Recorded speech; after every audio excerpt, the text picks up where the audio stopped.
First of all మన ఆంధ్రప్రదేశ్ ప్రభుత్వ అసెంబ్లీలో కొంతమంది పెద్దలు చేసిన కామెంట్స్ పై మెగాస్టార్ చిరంజీవి గారు స్పందించిన విధానం ఏమిటో అది సత్యం, 100% సత్యం, 100% సత్యం.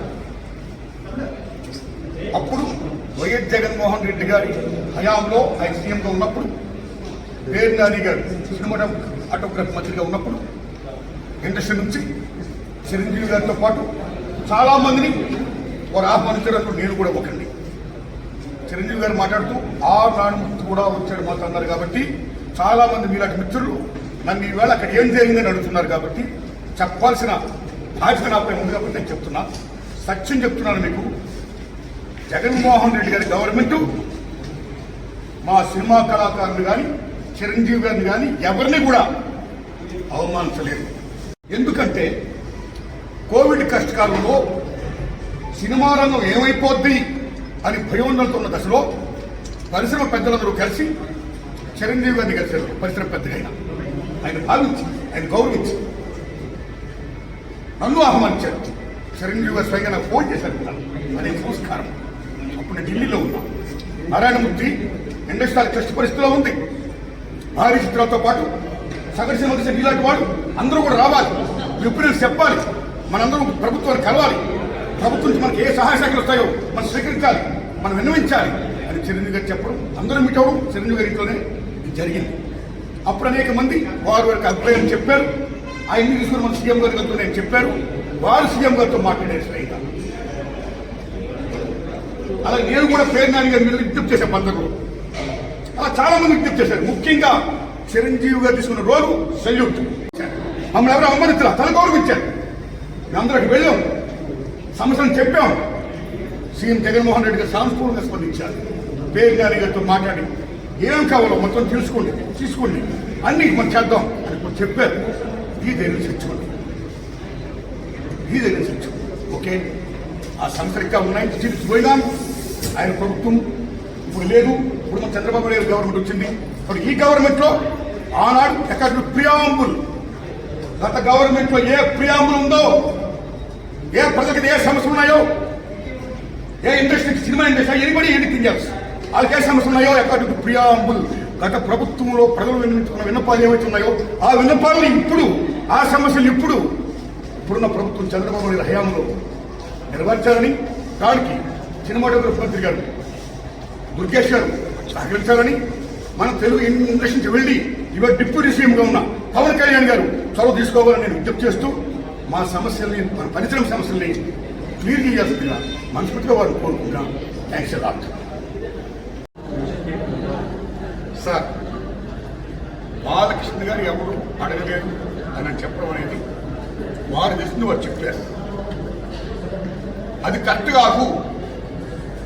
చిరంజీవి గారితో పాటు మనం చాలా మంది వెళ్ళాం, అది అందరికీ తెలుసు. కాబట్టి ఆనాడు ఏమైతే అక్కడ సీఎం గారితో మాట్లాడుకున్నామో, ఏం చర్చలు జరిగాయో అవన్నీ కూడా మీకు media is the most powerful media, right? మీడియాలో చూడండి మీరు ఏం జరిగిందో, దట్ ఈస్ సత్యం. అది చూడండి. సో బాలకృష్ణ గారు తెలిసి ఉండొచ్చు, తెలియకపోవచ్చు అని చెప్పారు. సో నేను బాలకృష్ణ గారి గురించి మాట్లాడుకోవాలా. కానీ చాలా మంది మాత్రం అప్పుడు వైఎస్ జగన్మోహన్ రెడ్డి గారి ప్రభుత్వం చిరంజీవి గారిని, సినిమా కళాకారుని అవమానించింది అనే అప్పుడు ఏమైతుందో అది చాలా తప్పండి. అలా కామెంట్ చేయకూడదు. Nobody have the right to assassinate other characters. Such an important. Truth is important.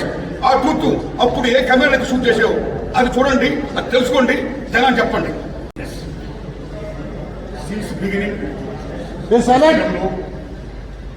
ఒక సగటు నిర్మాతగా, దర్శకుడుగా, నటుడుగా, అన్నిటిని మించి ఒక ప్రేక్షకుడుగా మొదటి నుంచి నేను కానీ చాలా మంది ప్రదక్షాముకులు అనేక మంది సినిమా టికెట్ల రేట్లు పెంచొద్దు, సామాన్య ప్రజలపై భారం మోయొద్దు, మోపొద్దు అని ఎంతో మంది విజ్ఞప్తి చేస్తాం. చాలా మంది విజ్ఞప్తి చేస్తాం. కొంతమంది కోర్టు కూడా వెళ్తున్నారు. భారతదేశంలో సామాన్యుడు కూడా వినోదం వచ్చేది కేవలం సినిమా. మహాతల్లి సినిమా సామాన్యుడు కూడా వినోదం వచ్చేది. అలాంటి వినోదాన్ని కార్యక్రమం చేయొద్దు అని మేము అందరూ విజ్ఞప్తి చేస్తాం. చాలా మంది విజ్ఞప్తి చేస్తారు. కోర్టు కూడా వెళ్తున్నారు. ఆ రోజుల్లో కేసీఆర్ గారు సీఎం గారు ఉన్నప్పుడు టికెట్ రేటు మంచిపోతుంటే మానవుడు అందరూ విజ్ఞప్తి చేశాం.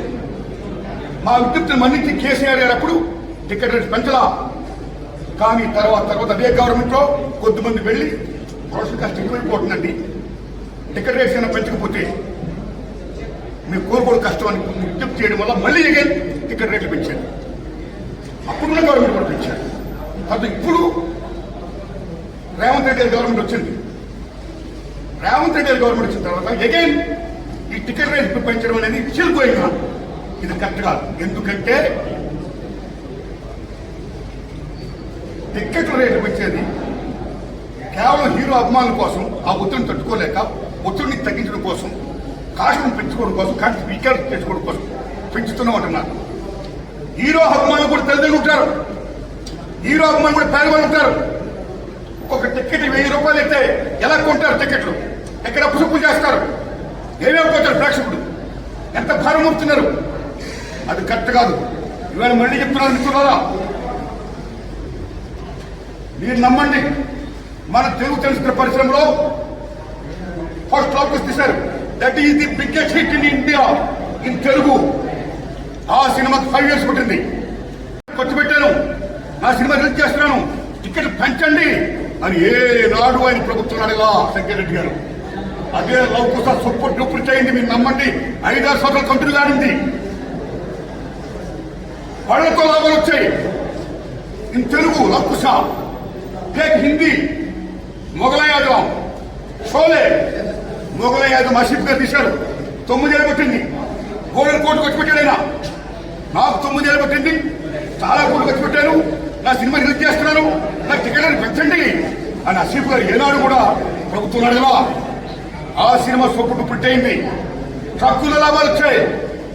ఇది హిందీ, టేక్ షోలే, టీపీ సిప్పు గారి సినిమా టికెట్ హిట్. ఇన్ని కోట్లు పెట్టాం, టికెట్ పెంచండి అని టీపీ సిప్పు గారు అడగలా. ట్రక్కుల లాభాలు వచ్చాయి, సినిమా బ్రహ్మాండం డబ్బులు వస్తాయి. That's all. You come to English, there is Ben Hur, there is 10 commanders. Cecil బిడి మీద 10 కమాండర్స్ కానీ బెనహార్లు కానీ టాటా నెక్స్ట్ హీరో గోల్డెన్ కోట్లు ఖర్చుపోయి. కానీ ఏనాడు ఆ నిర్మాతలు మాకు ఇన్ని కోట్లు ఖర్చుపోయి మాకు డబ్బులు పెంచండి, టికెట్ రేట్ పెంచండి అని ప్రభుత్వం అడగలా. ఆ సినిమాని ప్రేక్షకులు బ్రహ్మరథం పట్టారు, ఆడి ఈ రకంగా టికెట్ రేట్లు పెంచుకుంటూ సామాన్యుడిపై భారం మోపడం పరమ దారుణం దస్తాం. నేను ఒకటే కోరుతున్నా రేవంత్ రెడ్డి గారిని, అయ్యా రేవంత్ రెడ్డి గారు, మీరు అసెంబ్లీలో మాట్లాడుతూ అసెంబ్లీ సాక్షిగా నా హయాంలో టికెట్ రేట్లు పెంచను, మిడ్ నైట్ షో వేయనన్నారు మీరు. టికెట్ రేట్లు పెంచను, మిడ్ నైట్ షో వేయనన్నారు మీరు. మేమందరూ ఆనందించాం, అశత్వంతో క్యాబ్ కొట్టాం. కానీ రేవంత్ రెడ్డి గారు, కానీ ఈవేళ మీ గవర్నమెంట్ ఏం జరుగుతున్నాయి? గవర్నమెంట్ మీ గవర్నమెంట్ కూడా ఎవరైతే వచ్చి వాళ్ళు కష్టాలు చెప్పుకుంటున్నారో మాకు ఇంత ఖర్చు అయిపోయింది, టికెట్ రేట్ పెంచకపోతే మాకు గతి లేదు అని అంటున్నారో, మీరు వెంటనే ఇమ్మీడియట్ గా వాళ్ళందరికీ టికెట్ రేట్ పెంచుకోమని మీరు జీవో పాస్ చేస్తారు. ఇక్కడ మీరే కాదు, అక్కడ ఆంధ్రప్రదేశ్ గవర్నమెంట్ కూడా 2 రాష్ట్ర ప్రభుత్వాలు ఇలా టికెట్ రేట్ పెంచడం అనేది దారుణం. మీ డిమాండ్ ఫ్రమ్ ద పీపుల్, వాళ్ళు మన్నించండి. డబ్బు లేకపోతే మన మిగతా సినిమాలు ఎక్కడ వస్తారు? అప్పు సప్పు చేస్తే ఇంత డబ్బు పెట్టేసి చూస్తే మిగతా సినిమాలు ఎక్కడికి వస్తారు వాళ్ళు? తర్వాత చూద్దాం, మనం ఓటీటీ చూద్దాం, ఎక్కడ చూద్దాం ఉంటారు. మిగతా సినిమాలు చాలా డ్యామేజ్ అయిపోతుంది. అది ఒక రకంగా చెప్పాలంటే టికెట్ రేట్ పెంపకం అనేది సగటు ప్రేక్షకులపై భారం మోపడమే కాదు, అభిమానుల యొక్క రక్తాన్ని జరగల పిలిపియడమే కాదు, సగటు చిత్ర నిర్మాతలు కూడా చాలా డ్యామేజ్ చేస్తున్నారు. అది కరెక్ట్ కాదు. ప్రేక్షకుడి ముందు మనం కాపాడుకోవాలి. ప్రేక్షక దేవుడు అంటాం మనం. సినిమా అనేది తీసేవాడు, చూసేవాడు, చూపించే సినిమా.